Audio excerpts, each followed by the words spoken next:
नरेंद्र कुमार, स्नातक शिक्षक हिंदी, केंद्रीय विद्यालय, केंद्रीय रिजर्व पुलिस बल, अमेरिका गुवाहाटी से। नमस्कार विद्यार्थियों, आज हम लोग पढ़ेंगे एनसीईआरटी पाठ्य पुस्तक क्षितिज भाग 2 से बाल गोविंद भगत पाठ, जिसके लेखक हैं रामवृक्ष बेनपुरी।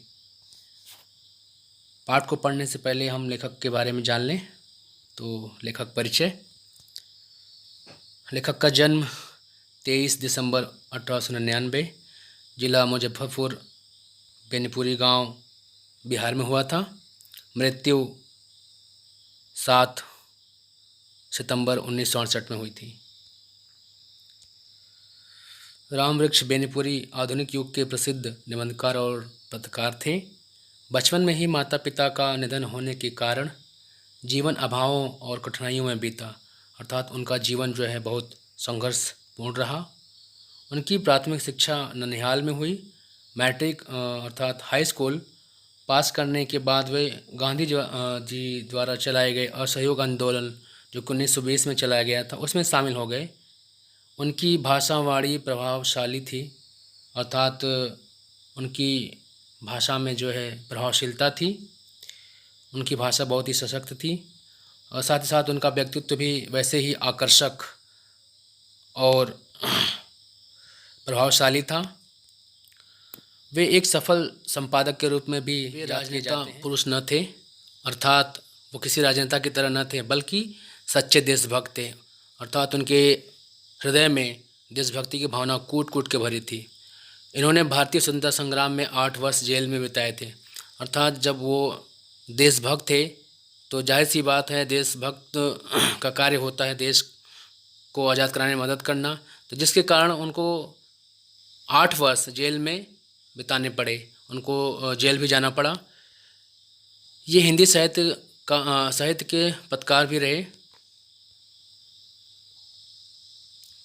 वे राजनीतिक पुरुष न थे, अर्थात कोई राजनेता नहीं थे, परंतु पक्के देशभक्त थे। उनमें देशभक्ति की भावना कूट कूट के भरी हुई थी।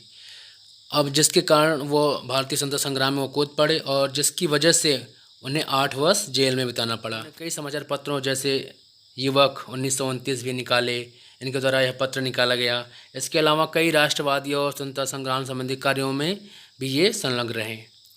इनकी रचनाएं देख लेते हैं। रचनाएं: माटी की मूर्तें, रेखाचित्र, गेहूं और गुलाब, निबंध, पैरों में पंख बांधकर यात्रा वृत्तांत, जंजीरों और दीवारें, संस्मरण, पतितों के देश में उपन्यास, चिता के फूल, कहानी, नेत्रदान, अम्रपाली इनके प्रसिद्ध नाटक हैं। अब तो आप लोगों ने लेखक से परिचित हो लिए, लेखक को जान लिया।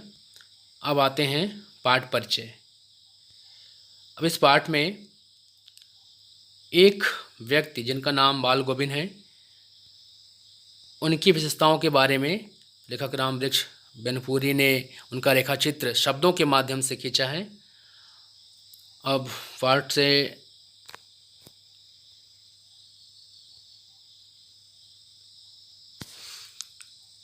पाठ परिचय आइए शुरू करते हैं।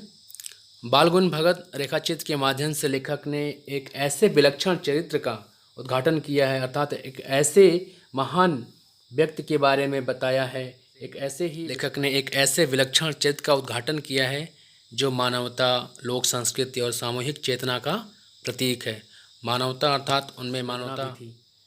वेशभूषा या बाह्य अनुष्ठानों से कोई सन्यासी नहीं होता। अनुष्ठान का अर्थ है क्रिया कर्म, अर्थात नियम व्रत का पालन करना। यहाँ पे लेखक कह रहे हैं कि या कोई कार्य करने से, क्रियाकर्म करने से कोई भी सन्यासी नहीं होता। सन्यास का आधार जीवन की सजीव झांकी देखने को मिलती है। यानी इसके माध्यम से लेखक ने जो ग्रामीण इलाके होते हैं, जो उनकी एक झलक होती है, उसके बारे में भी बताया है। पाठ का सार: बाल गोविंद भगत की वेशभूषा व व्यक्तित्व।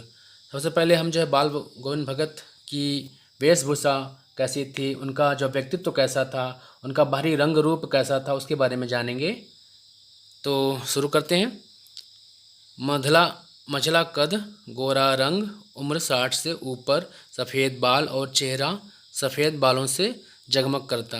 अर्थात बाल गुण भगत जो है मझले कद के, यानी मझले न अधिक लंबा न अधिक नाटा, रंग उनका गोरा था, वो 60 के ऊपर के रहेंगे उनका, अर्थात उनकी जो उम्र है वो 60 साल से ज़्यादा की थी। अब चूँकि वो वृद्ध हो चुके थे तो जाहिर सी बात है कि बाल जो सफ़ेद होंगे ही, तो दाढ़ी और जो सिर के बाल हैं वो सफ़ेद हो चुके थे। तो वो कपड़ा बहुत कम पहनते थे, बस नाम मात्र का कपड़ा पहनते थे। कमर में क्या है, वो केवल एक कंबल से ही काम अपना चलाते थे। हाँ, और माथे पर रामानंदी तिलक लगाते थे। गले में तुलसी की जड़ों की एक बेडौल सी माला होती थी। अर्थात वो अपने गले में एक तुलसी जो पौधा होता है उसके जड़ों की माला, जो बेडौल का अर्थ अर्थात जो अनगढ़ हो, जो अच्छे से उसको गढ़ा ना गया हो, तो उसको जैसे तैसे गले में धागे से बांध करके पहन लिया करते थे। दिखने में बाल गोविंद भगत साधु लगते थे पर थे बिल्कुल गृहस्थ।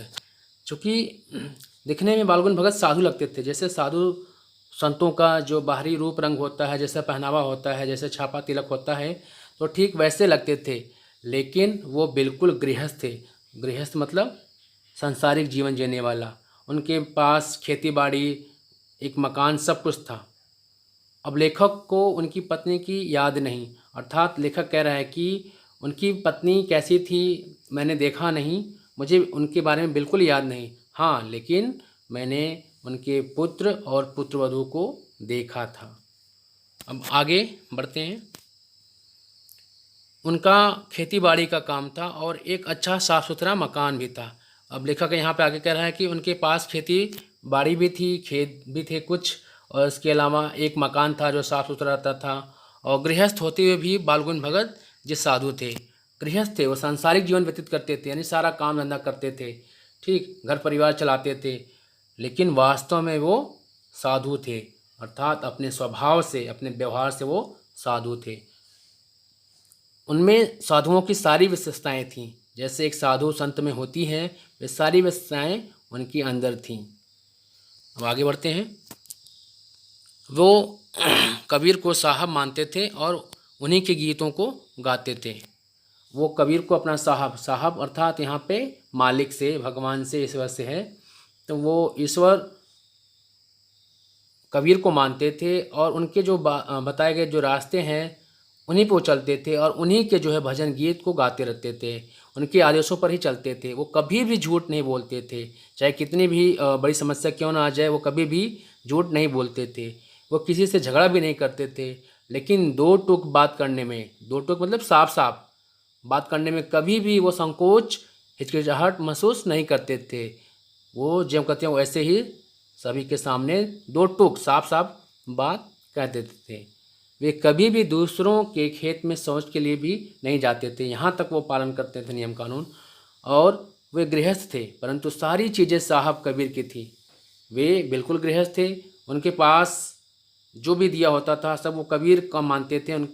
और खेत में जो पैदा होता, अर्थात उनके खेत में जो भी वो पैदा करते, जो भी उगाते, जो भी अन्न उगाते, उसको अपने सिर पर, फसल उगने के बाद उसको काट करके अपने सिर पर लाद करके वह कबीरपंथी मठ में ले जाते और वहाँ पर रख देते। जो भी वापस प्रसाद के रूप में उनको हिस्सा मिलता, उसी में वो पूरे साल गुजर बसर करते। सोचो, कभी कभी लोगों को इनके व्यवहार पे बड़ा ही आश्चर्य होता कि आज भी कोई व्यक्ति ऐसा है कि जो ऐसा कर सकता है, लेकिन वास्तव में बाल गोविंद भगत ऐसे ही थे।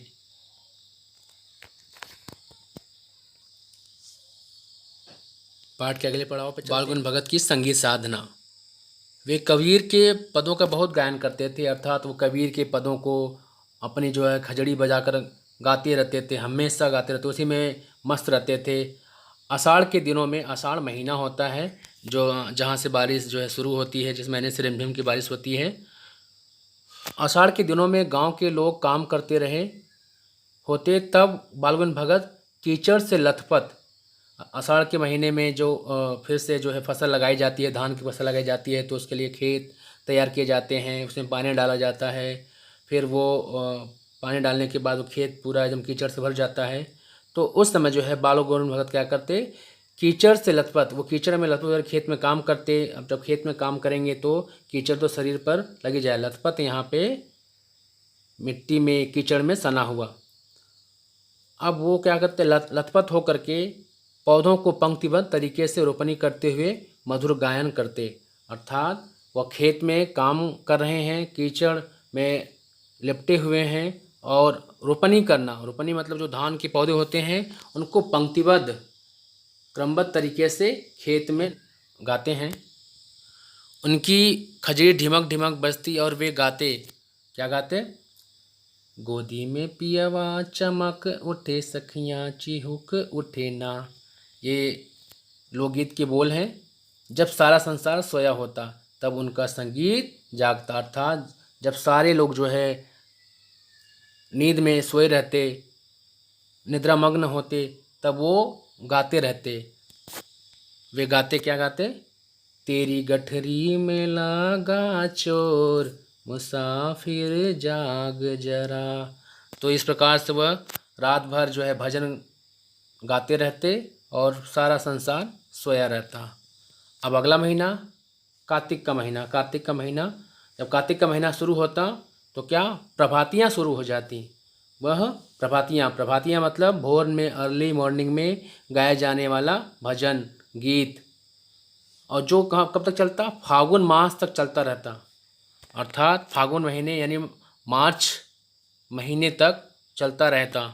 और क्या, वे पहले सुबह उठकर क्या करते, वो पहले सुबह उठकर नदी स्नान को जाते और लौटकर पोखर के ऊंचे भिंडे पर, ऊंचे भिंडे, अब देखो वो क्या करते ठंड के समय में, वह सुबह उठते कहाँ जाते, नदी पर नहाते, नहाने के बाद वापस लौट करके ऊंचे भिंडे पर, जो तालाब होता है, पोखर, यहाँ पे तालाब है, तालाब के जो ऊंचाई का हिस्सा होता है जहाँ पर मिट्टी ज़्यादा गजी होती है, तो वहाँ पर उस पर वो बैठ जाते, कबीर के पद गाया करते।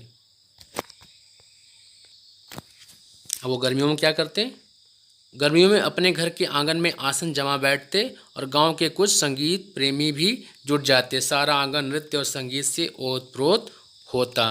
तो गर्मियों में क्या करते, अब अपने घर में ही वो आसन यानी आसन जमा लेना, बैठ जाते और उनके जो गांव के कुछ संगीत प्रेमी थे, जो उन्हीं के हम उम्र थे, वो भी जुट जाते और उन्हीं के साथ वह कबीर के भजन को गाने लगते, उसी में मस्त हो जाते और सारा जो घर नृत्य से, संगीत से ओतप्रोत हो जाता, भर जाता। उनकी संगीत, अगला पड़ाव, उनकी संगीत साधना का चरमोत्कर्ष तब देखा गया जब उनका इकलौता बेटा मर गया। उनके पास एक ही बेटा था, इकलौता था। उनकी संगीत साधना का चरम उत्कर्ष, अर्थात जहाँ किसी भी कार्य की हद होती है, सबसे टॉप का, पीक का, तब देखा गया जब उनका इकलौता बेटा मर गया। बड़े शौक़ से उन्होंने अपने बेटे की शादी करवाई थी। बहू पतोहू भी बड़ी सुभग और सुशील थी। मतलब बड़े शौक़ के साथ, बड़े आनंद के साथ अपने बेटे की शादी करवाई। और जो पतोहू भी कैसी, बड़ी सुभग, बहुत भाग्यशाली, सुंदर, सुशील थी। उन्होंने मरे हुए बेटे को आंगन में चटाई पर लेटाकर एक सफ़ेद कपड़े से ढक रखा। जब उनकी मृत्यु हो गई, उनके बेटे की मृत्यु जब हो गई, तो उन्होंने क्या किया, उसके लाश को लटा दिया और उस पर जो है ऊपर से कपड़ा ढक दिया और उस पर कुछ फूल और तुलसी के पत्ते भी खेर दिए। सिरहाने एक दीपक जला रखा था, दीपक जला दिया। भगत जी सामने ज़मीन पर आसन जमाए गीत गा रहे थे और बहू को रोने के बजाय उत्सव मनाने को कह रहे थे। देखिए यहाँ पर आ गया परंपरा का विरोध, सामाजिक रूढ़ियों का विरोध, कुरीतियों का विरोध। भगत जी सामने ज़मीन पर आसन जमाए गीत गा रहे थे और बहू को रोने के बजाय उत्सव मनाने के लिए कह रहे थे। अब देखो ऐसा बहुत कम ही होता है कि सामने अगर बेटा मर गया है तो लोग रोते हैं, लेकिन यहाँ पर जो है भगत जी ऐसा नहीं कर रहे हैं। क्यों? क्योंकि अब आप लोग पहले जान चुके हैं कि भगत जी एक कबीरपंथी थे और कबीर भी क्या थे, वो किसी को ऐसे जो कुरीतियाँ होती हैं, जो बारडंबर होते हैं, उनको नहीं मानते थे, क्रियाक्रम को नहीं मानते थे। ठीक है, तो ठीक उसी का अनुसरण बाल गोविंद भगत जी कर रहे हैं, इसलिए उनको बड़ी खुशी हुई। वो अपने बेटे की मृत्यु पर रोए नहीं, वह उत्सव मना रहे हैं और अपनी बहू को भी कह रहे हैं कि रो मत, उत्सव मनाओ। क्यों? क्योंकि उनके अनुसार आत्मा परमात्मा के पास चली गई। ऐसी मान्यता है कि शरीर जब मर जाता है तो वो आत्मा शरीर को छोड़ करके परमात्मा में विलीन हो जाती है। ठीक है बच्चों, आगे हम बढ़ेंगे। भगत जी द्वारा लिए गए यहाँ पे सामाजिक कुरीतियों का विरोध दिखेगा। बेटे के क्रियाकर्म में तूल नहीं किया, पतोहू से ही आग दिलवाई। देखिए यहाँ पे तूल नहीं किया मतलब अधिक महत्व नहीं दिया। जब बेटा मर गया तो मरने के बाद जो उनका हिंदू धर्म के अनुसार उसका जो संस्कार किया जाता है, उस क्रियाकर्म में, उस कर्मकांड में उन्होंने बहुत ज़्यादा उसको महत्व नहीं दिया और क्या किया, पतोहू से ही आग दिलवाई। ऐसा बहुत नहीं होता है। हिंदू धर्म शास्त्र के अनुसार किसी भी स्त्री को, बालगुण भगत जी ने इस परंपरा का विरोध किया और खुद अपने पतोहू से ही अपने बेटे की चिता में आग दिलवाई। ठीक है। जब श्राद्ध हुआ, श्राद्ध होते हैं, श्राद्ध मतलब एक कर्मकांड होता है, एक कर्म होता है, वो जो एक संस्कार होता है जो मृत्यु के बाद 15वें दिन बाद या 10 दिन बाद जो उसको किया जाता है। जब कुछ दिनों के बाद बेटे का श्राद्ध हुआ तो श्राद्ध होने के बाद बालगुण भगत जी ने क्या किया, अपनी पतोहू के भाई को बुलाया और उसके बाद अपनी पतोहू को आदेश दिया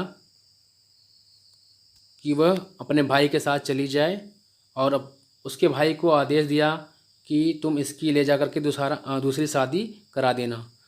पतोहू जाना नहीं चाहती थी, वह भगत जी की सेवा में ही अपना जीवन गुजारना चाहती थी, लेकिन भगत जी ने नहीं माने। उन्होंने कहा कि यदि वह नहीं जाएगी तो वे स्वयं घर छोड़कर चले जाएंगे। वह बिल्कुल नहीं जाना चाहती थी। क्यों? क्योंकि वह जानते थे कि जो है भगत जी अब अकेले हो गए हैं, अब वो वृद्ध भी हो चुके हैं, तो उनकी देखभाल कौन करेगा। उनके लिए नहीं जाना चाहती थी, लेकिन बालगुण भगत की जिद पर वह चली गई। बालगुण भगत का कहना था कि अगर वह नहीं जाएगी तो वह स्वयं ही घर छोड़ करके चले जाएंगे। इस कारण वह चली गई।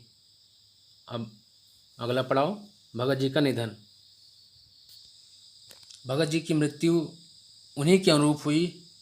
अब वो जैसा चाहते थे उन्हीं के अनुसार उनकी मृत्यु हुई। वो क्या करते थे, हर साल वे हर वर्ष गंगा स्नान को जाते। गंगा 30 कोस दूर थी, फिर भी वो पैदल ही जाते। अब सोचो, गंगा उनके घर से दूर थी 30 कोस, वो वहाँ पैदल जाते। उनका विश्वास संत समागम और लोक दर्शन पर अधिक था। उनका वो जो अधिक ट्रस्ट करते थे, संत समागम यानी साधु संतों की संगति में रहना, लोक का दर्शन करना, देखना, समाज को जानना। घर से खाकर निकलते तथा घर वापस आकर ही खाते, बाकी दिन उपवास पर। अर्थात यानी 30 कोस जाना 4-5 दिन का समय है। घर से खाकर ही निकलते और वापस घर ही आकर खाते, बाकी दिन उपवास पर। वो जो 4-5 दिन का समय था वो उसमें उपवास करते, केवल घर से ही खा के जाते और घर वापस आकर ही खाते। अब चूँकि शरीर भी उनका बूढ़ा हो चुका था, इस बार जब वो लौटे तो थोड़ी तबीयत उनकी खराब हो गई। फिर भी वे अपने नेम व्रत छोड़ने वाले न थे। अर्थात वो जैसे ही उनकी जो दिनचर्या थी, डेली लाइफ थी, वो वैसा ही करते रहे, जिसकी वजह से उनकी तबीयत और धीरे धीरे खराब होने लगी। वही पुरानी दिनचर्या शुरू कर दी उन्होंने। लोगों ने मना किया, जो आसपास के लोग थे, उनके गांव के जो लोग थे, उन्होंने उनको मना किया, पर वो नहीं माने। उस दिन शाम के समय गीत गाए। अब एक दिन ऐसा हुआ कि शाम के वक्त वह गीत गाए और अगले दिन भोर में किसी ने भी उनका गीत नहीं सुना। जाकर देखा तो पता चला कि भगत जी नहीं रहे, सिर्फ उनका पिंजर पड़ा है। अब उनकी मृत्यु हो चुकी थी। अगले दिन किसी ने उनका गीत नहीं सुना और जब लोग जाकर उनके पास गए, उनको देखा तो केवल उनका मृत शरीर पड़ा हुआ था। धन्यवाद बच्चों। आशा करता हूँ आप लोगों को यह पाठ समझ में आया होगा।